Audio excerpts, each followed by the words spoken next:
Hello, guys. Welcome to our Unit 11, which is called Hypothesis Testing.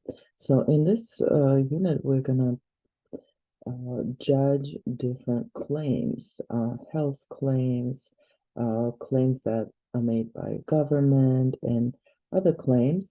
We're going to play a judge. We're going to judge them for their truthfulness. So, let's take a look at what usually goes on in the court. So, hypothesis testing is a formal procedure akin to a court trial. In this process, exists a number one accusation. The individual under examination is presumed innocent until proven otherwise. Two, the prosecutor is responsible for presenting evidence against the accused individual. Three, the evidence is then meticulously evaluated by the jury. And four, ultimately, the jury reaches a verdict based on the evidence presented, deciding whether the individual is guilty or not guilty. So we are gonna follow the same pattern when judging hypothesis testing. So what does that mean for us as statistical students?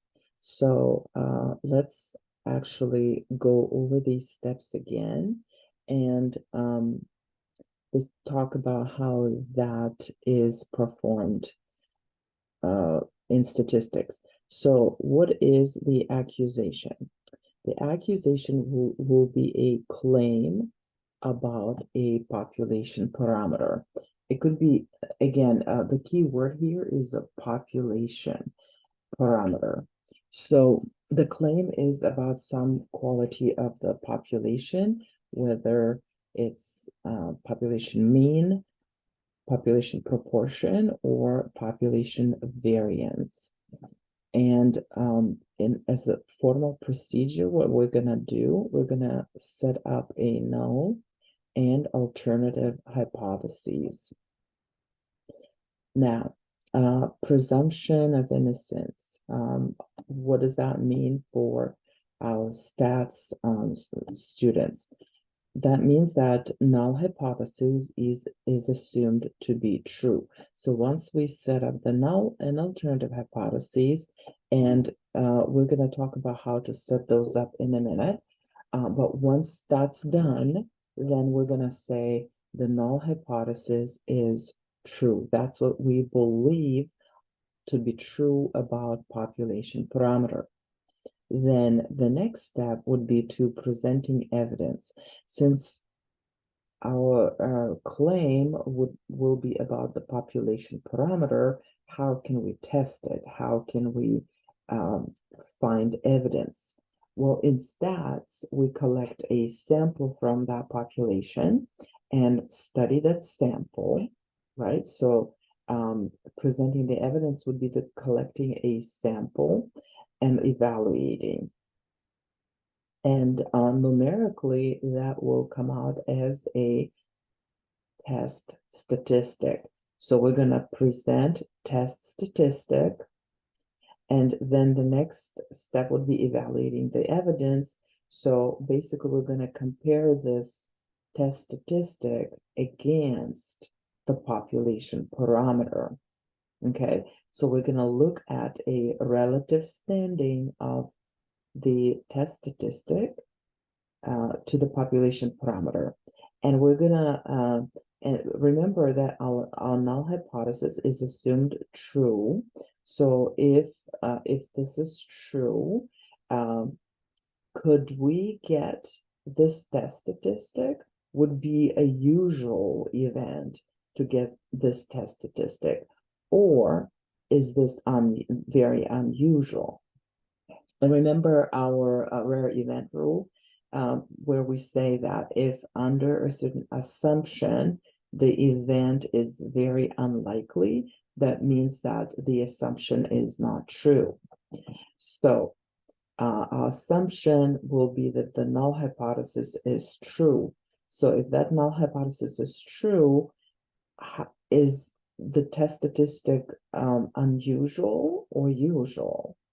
Okay, so that's going to be our evidence, right? And then so the evaluation of evidence, finding the likelihood, usual or unusual, likely or unlikely. And in statistical terms, that's going to be either a p-value, which is the probability value of getting this statistic, or a critical value, which we're also going to talk about these a little bit later. And finally, we're going to reach a verdict, which is, did we get a strong evidence against the null hypothesis, which is assumed to be innocent, right? Assumed to be true. Did we get a strong evidence? Is our test statistic a rare event? If so, then we're going to reject the null. We're going to say null is guilty, definitely. So we're going to replace it with the alternative. Or if we didn't get enough evidence, then we're going to say there was not enough evidence to reject the null. Please keep in mind that we're not going to say that the null is correct. We're not trying to prove the null. So similar in a court, if there was not enough evidence to accuse a person, to say that the person is guilty, are we saying that he's innocent? Not necessarily, right? We're just saying we didn't have enough proof, but we cleared him of charges, yes, but we're not saying that this person is innocent necessarily, right? We just didn't have enough evidence.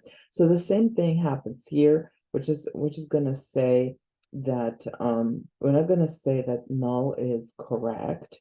We're gonna say there was not enough evidence to reject the null. Okay, so this is the overview of the process. Keep this process in mind as we're going to discuss different portions of this process. We're going to discuss the setting up the null and alternative hypothesis separately, the test statistics separately, the critical value and the p-value separately. So I'm going to get you through all of these steps, but this is the process that we're going to follow. Okay, so I think we already did that.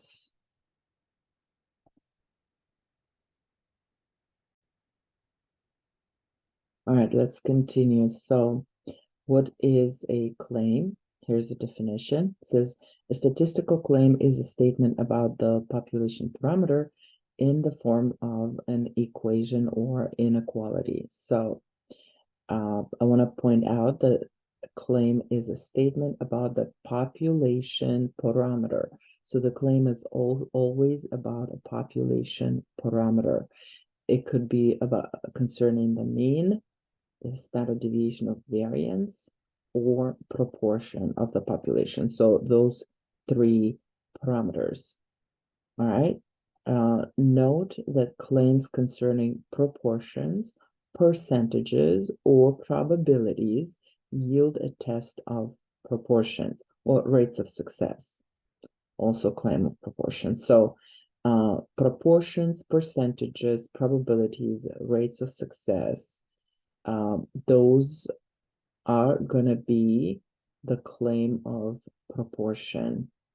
Okay, so next we're going to look at some claims.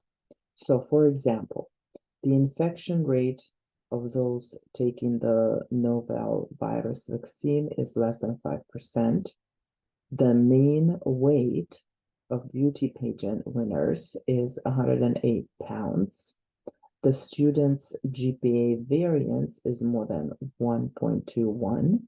And the company's average salary is different from the state's average of $67,565.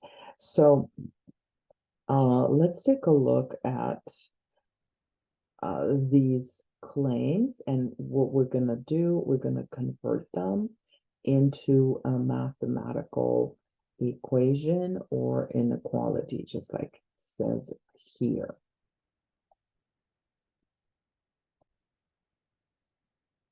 So here we are.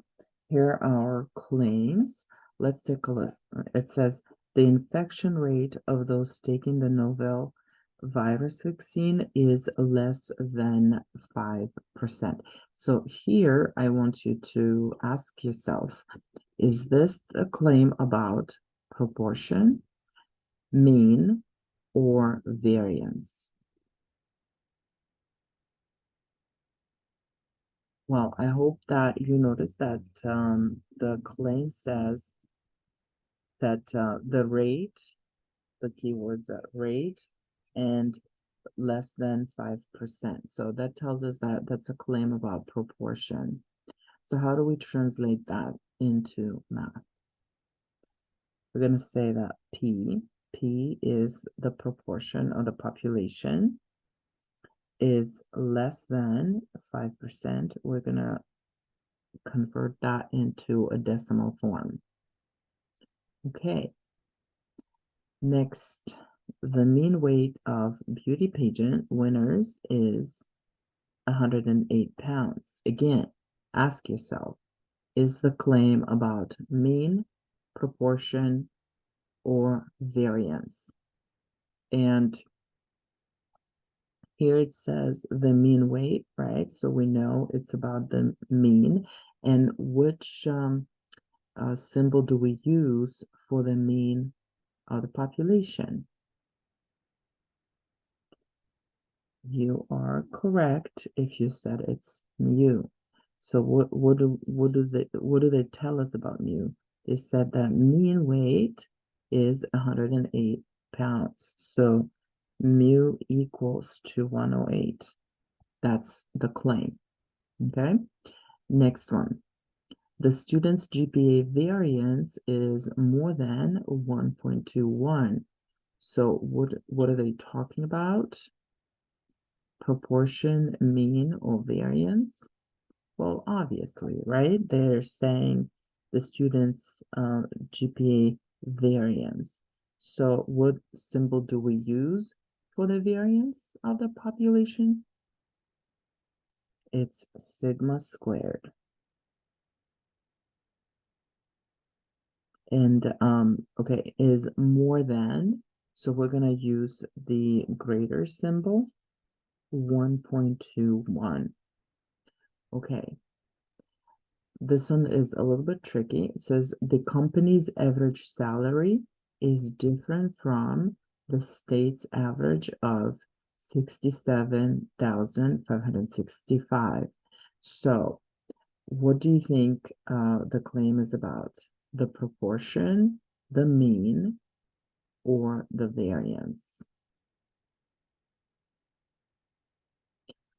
Well, the key word here is average salary, the company's average salary. That's what the claim is about, right? But what's a statistical term for average? I hope that you said that that's the mean. Again, and the mean of the population is mu. So mu, what do they tell us about mu? It says different from. What does that mean? Well, different could mean less than, right? It could mean greater than, but it doesn't mean equals to, right? So it's either less than or greater than, but not equals to. So we're going to say not equals. We're going to use this symbol here, but we should understand that that means two things. It could be that mu is less than 67,565, or mu is greater than 67,565. That's going to be important later. So here, this is just one way, right? Less than. Here, it's one way greater than. here it's two ways, less than or greater than. Okay, so again, that's going to be important in the future. Keep that in mind.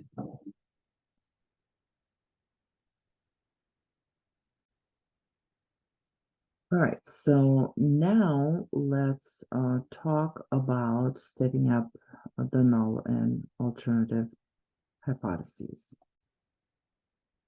And we're going to do that in our next video.